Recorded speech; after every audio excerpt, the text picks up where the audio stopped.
একটি লোক উটের বহর নিয়ে মরুদানের ভিতর দিয়ে উটে চড়ে যাচ্ছিল। প্রত্যেকটি উটের পিঠে দুই পাশে দুইটি বস্তার মাল বোঝাই ছিল। রাস্তায় অন্য একটি লোককে দেখতে পেয়ে পায়ে হেঁটে অনেক কষ্টে সফর করছে।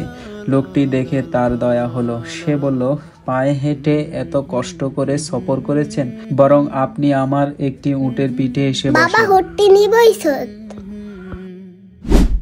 হো আম্মা আত্মকাইলে হরিককে এলে হট্টম বইছি।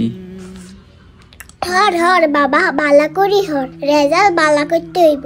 তুই না কইব সকিনের মার হলাই গে কত বালা রেজাল্ট করছে। আম্মা আন্নে টেনশন করিয়েন না, আই বালা রেজাল্ট করি বড় একখান চাকরি লইও। আচ্ছা হর আম্মা তোলে সাবানে ইনতাস। লোকটি উটের পিঠে এসে বসলো, কিন্তু সে দেখতে পেল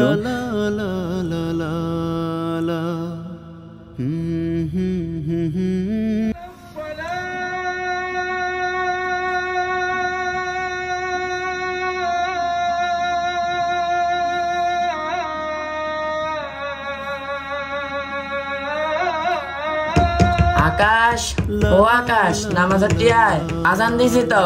ও আকাশ, আকাশ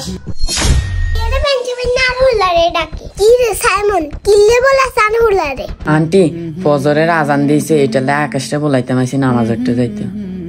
এরে তোরা যা আর হুলাগা হুরা রায় থোড়া লাগা করছো, অনেক কিনে ঘুম গেছে। আহারে আন্টি আন্নিটা কোনো কথা কইলেন, মানে নামাজের না গুরুত্ব দি এই হড়ালারে গুরুত্ব দেন কেন? এরে তুই লাগে আর জ্ঞান দেস, তোর তো না আর জ্ঞান কি কম আসেনি। মনে রাখ তোর আগে আয় দুনিয়াতেইস। আরে আন্টি হড়ালায়া করে মানুষে দুনিয়ার লাই আর নামাজ হলে পরকালের লাই, যেটা চিরস্থায়ী। তাইলে আন্নে কোনটারে গুরুত্ব দিবেন? এরে সাইমিন না তুই আরে শিখেস কেন? আই নামাজ পড়ি না। আন্টি আন্নের হলা নামাজ হলে নান্নে ফসরয় দেন, এটা জবাব দিয়ে তার না আল্লাহর কাছে দিতে হইব। আমরা হয়তো বাইকেরা ডাকি, এটা মুসলিম হিসাবে আমাদের দায়িত্ব, কিন্তু এর চেয়ে বেশি গুরুত্ব আন্নের, কারণ আন্নে হিগার মা, আর হে জায়গা তান্নে ফসরয় দেন। আসলে তুই বালার কথাই কইছ, মা হিসেবে তো এটা আমার দায়িত্ব। আমরা মারা প্রশ্রয় দেওয়ার কারণে হলে নামাজ কালানো হয় না। আল্লাহরে হেদায়েত দান করুক। আর কোন সময় নামাজের বেলায় প্রশ্রয় দিতেন না।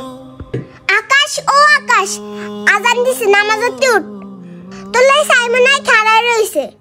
আচ্ছা সাইমন একটু বয়, আমি কেটে বলে আনতে আসি। আকাশ, ও আকাশ, নামাজে উঠ। উঠোস না বাবা, উঠ, নামাজে উঠ। ইয়ারে ঘুমাস বাবা, নামাজে উঠ। এরে লেডি উঠোস না, উঠোস না। ঐশী আম্মা, সাইমন চল একসাথে নামাজ পড়ি।